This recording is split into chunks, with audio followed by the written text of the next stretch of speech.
your skills, and then you become expensive. And then don't forget your roots when you become an expensive science writer. But definitely, science writing is one of probably the lowest level to be able to get into the field. Okay. Now, I have said we're going to talk about money. Okay, so we're going to talk about money. We've been doing this at GA Scientific since 2015, and this is why I want to share with you. Okay, so on the left-hand side is our income statement since 2015. That's how much money has come in to the organization and how much has been spent. Now, this information is available online if you go and look for any of our the recent reports we put out. But in that time, you can I expect everybody here to be able to read a graph, right? You can see that in all the years, blue line, how much income has come in, orange line, how much has gone out. And this is in cities. And again, this is with a core team of 5 and the number of volunteers that come through. And of that core team of 5, about 3 were really part-timers. They have another job that they do, and then they also doing this on the side. Okay, but you can see how much money has come in. Of course, a lot of it has gone towards executing the various projects that we were doing. But one of the things that we do, at least, is that all the people who volunteer with us, we give them a little something, right? At least you won't lose out financially by engaging in any of our projects. But I put us here to let you appreciate that with a small team that we're doing multiple things and just a number of volunteers, this is what financially we have been able to draw in. A lot of it, so on the right, you can see a lot of it came from donors. Some of it were gifts, and then a small part of it were also, certain services that we provided, yes, paid for. So we do something for you to give us some money for it. A large part of it was just donors, and you can see the number of different donors that have contributed to the monies that you see here.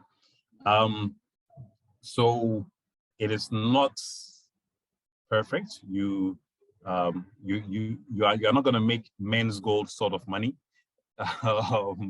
but judiciously working at it.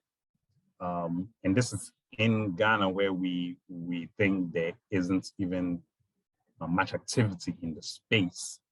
But I think a very good concerted effort to just start out small and build experience and grow into something else makes a very viable, financially viable option.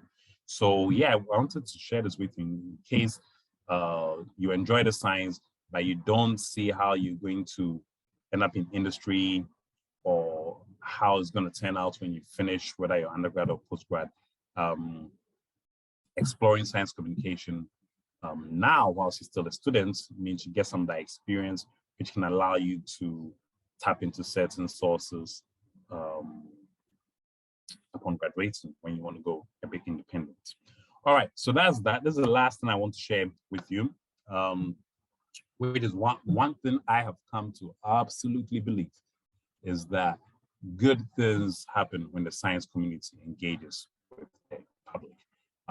Over the years, I've seen it. Other people have confirmed it. And it's then just up to us who are in the science community to find ways and means of engaging with the public wherever is most comfortable for you. Start from there and then see where it grows and where it goes out from there. All right, thank you all very much. Okay, thank you, Thomas, Dr. Tego. Great presentation. If you have any questions, this will be the right time to put them up in the chat box there. I already see a question, 2 actually. So we'd have Dr. Tego take them. And the first question is, what are the stages, procedure for releasing scientific communication? I usually come up with topics that I would love to share. However, they all end up in my diary or jotter. How do I know which media is right for me? And then the second question is, how can I register to volunteer for GH Scientific? Dr. Tego, right. let me. Great. Yeah, thank you. Yeah, am I muted? No, I'm not muted. All right. Yeah, we can hear you. Okay. Okay, great. Thanks.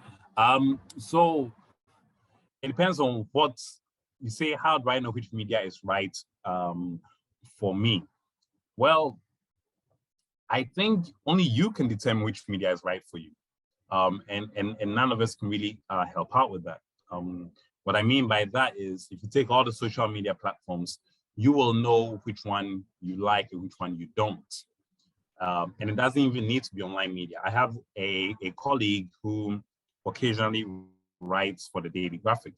He just puts the article together and emails it to them, and they publish it, right? So what is more comfortable for you? If you don't like video, then don't do TikTok and don't do YouTube. If you'd rather just write, then do the writing. AfroScience, send them articles. They'll look over it and put it up for you, right? So it's about what's comfortable for you, because the last thing you want to do is step too far out of your comfort zone when you are starting something, right? So maybe share the ideas on your WhatsApp status, right? Just put it up there, see how you feel, get comfortable with it, then move to other platforms. But if I was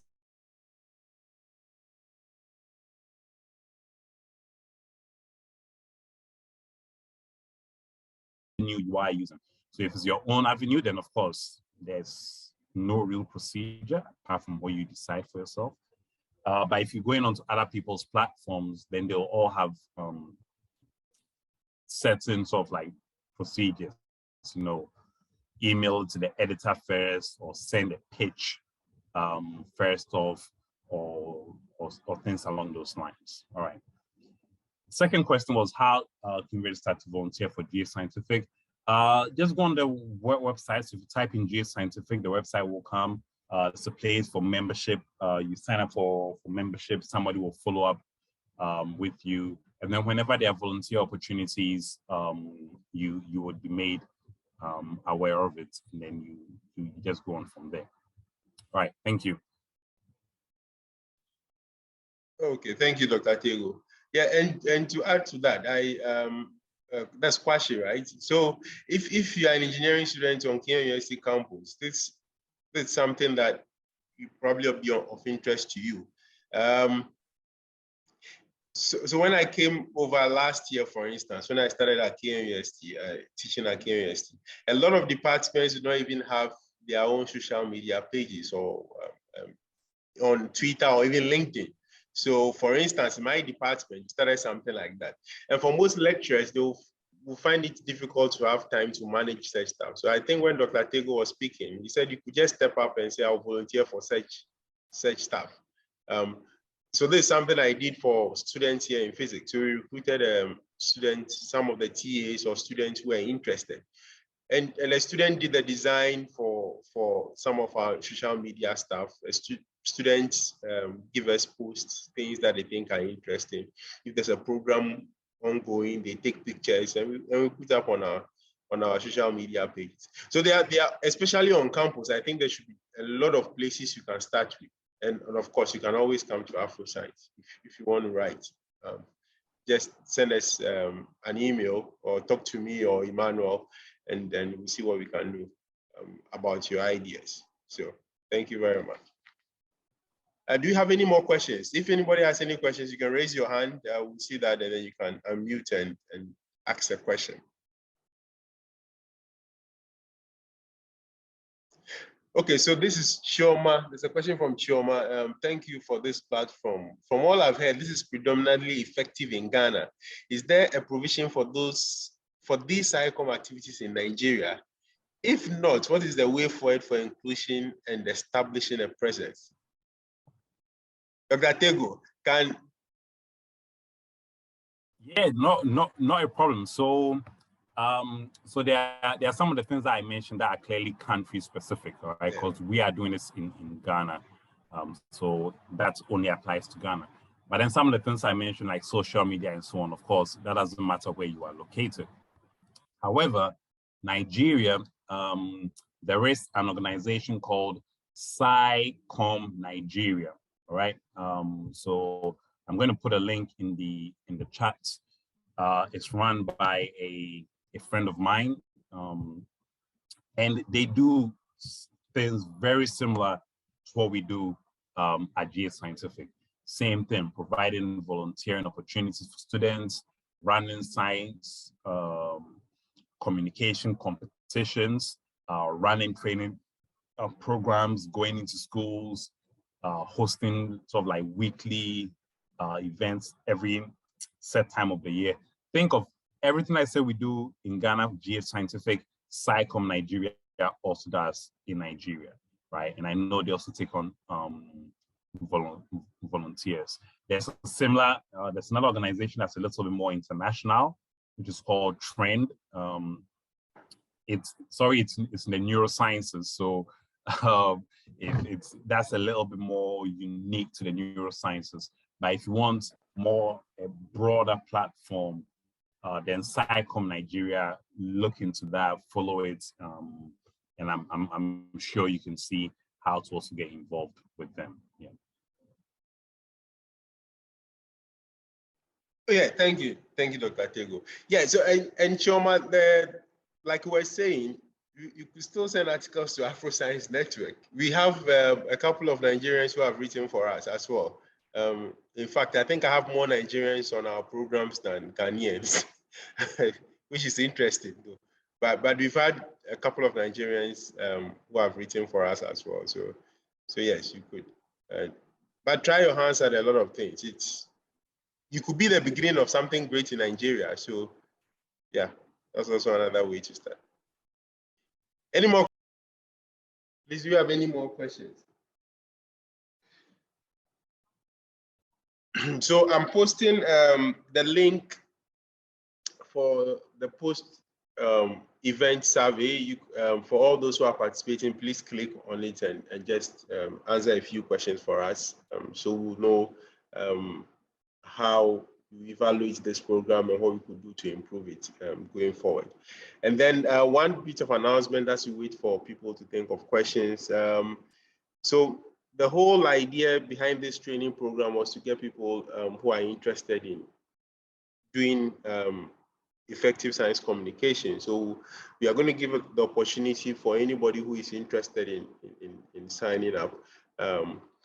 One of the first things we'll do is that we'll send you an email of the video. We've recorded this event, so we'll send you an email with a link to the video.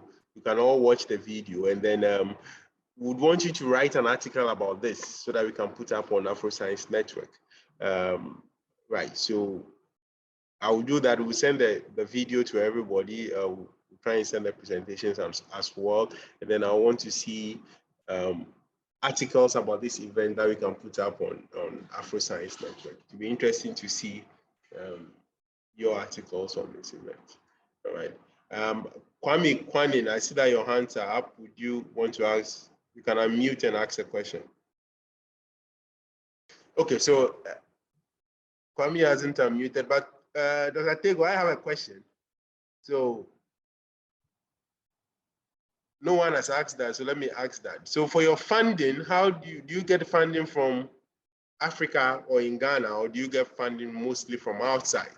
And how easy is it to get funding from external sources, or is it just money from your own resources? Right. I may have missed some of the question, but I think I heard the key parts, and it had to do with where the funding comes from and how easy it is to get. Is that correct? Yes, that's it. Okay, great. So you see that I showed a pie chart with sort of like three arms. The gifts were mainly from people in Ghana, people that just saw what we did, like they wanted to support financially. The services was mainly Ghana, some things we done for outside Ghana, but very little, which was, sort of like running workshops that were paid for, or coming up with programs for people like that. Then the donors, which was the largest part, yeah, that was all from outside donors. How easy is it to get? It's a little bit tricky, but we started small and we built up. Myself, my co-founder already had some science communication experience, so that helped support our first application for some grants. And I'm talking about as little as £500, all the way up to like so that's like the least amount we've ever had, and the highest we've had was about 70-something thousand pounds for a multi-year project. So it's not exactly easy. It's not like the money is just sitting there for you to just go and pick up and then wave and and go your way. But like I said, starting small, showing a proof, and then just keep going at it multiple times. I know, for example, Comm Nigeria followed a very similar approach, and you go to their website, you can see very clearly indicated where their funders came from. So it's not easy, but it's very possible. And I think one thing that an avenue that people should really consider, especially if you are a student, is your societies, your student bodies and societies, and the SRCs and so on. There are X amount of monies earmarked for student activities, right? Why don't you propose to them to run a science communication event that you will champion, right? And it will get funded.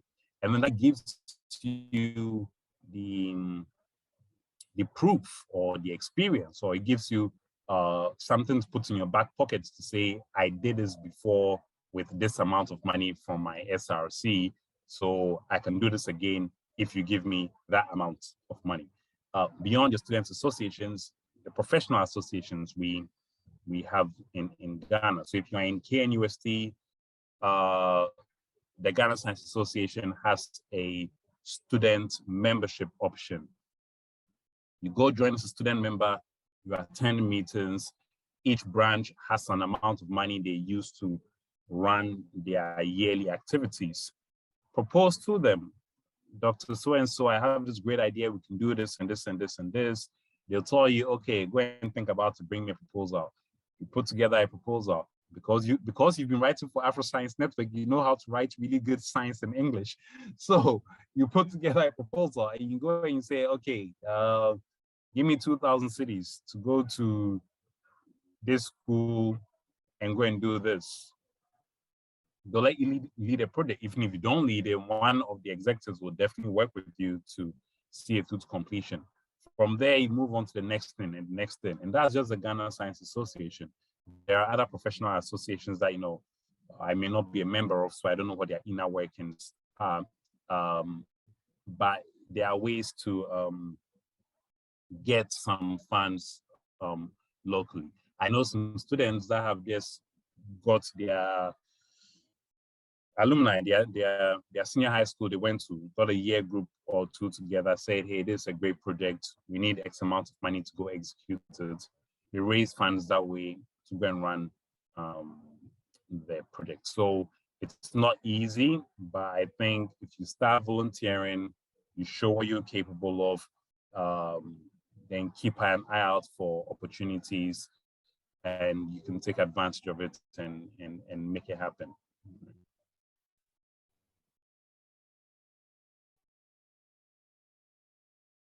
Yeah, that's it. Yeah, great, Dr. Tego. Thanks for the feedback. Any other questions, please?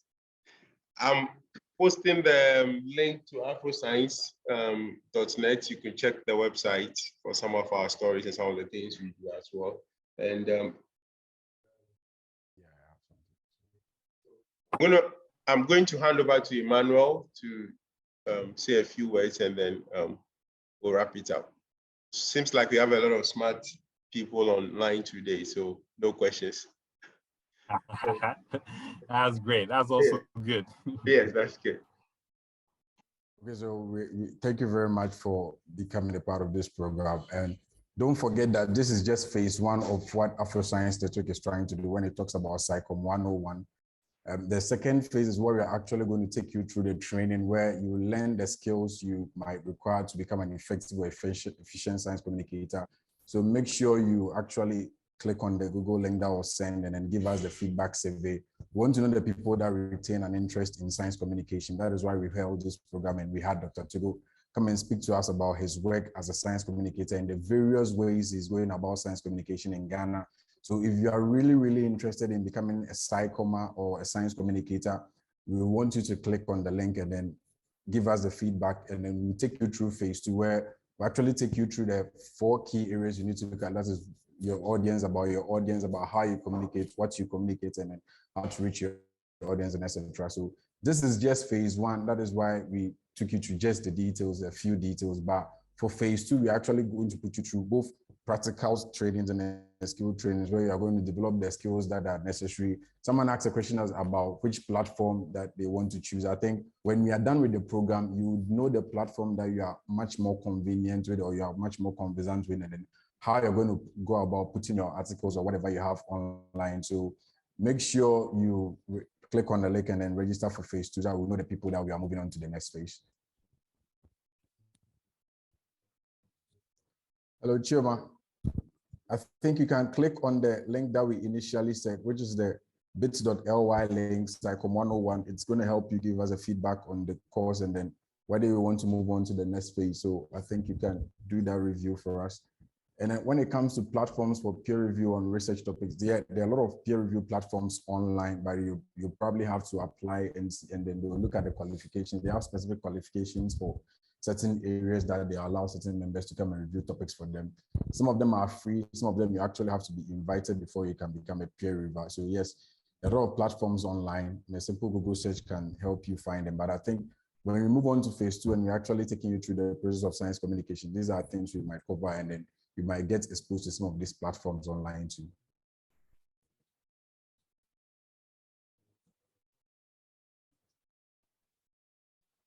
Okay, so thank you all for joining. I think I just thank Emmanuel, for instance, for putting everything together. He did a great job. You know, Dr. Tego has mentioned volunteering several times. So this was Emmanuel's idea. He brought everything together, wrote a proposal, put everything together, and it's been a success. So I think we should all thank him for putting everything together. I also thank Dr. Tego for making the time. I know he's very busy. And I really thank him for making this time to be able to speak to the whole group. So thank him very much. I thank all of you for joining as well. It's been great, you know. Yes, for making the time. Ghana, for instance, is a holiday, so it's really great that you could all join and learn something. Then I see a question from Adewale. You've registered on the Google link. Please, when we'll phase two comments, we'll send you an email on that. So yes, thank you everybody. Please have a nice day, and as you go, please take time, take care of yourselves. Let's all continue thinking about how we can make science an everyday thing that we all apply in our lives. It's just, we shouldn't seem to be consumers, but we should find ways of incorporating science and communicating science in our daily lives to our family, our loved ones, our friends, and our governments and our politicians, and hopefully the continent will change for the better. Thank you all. Have a nice day.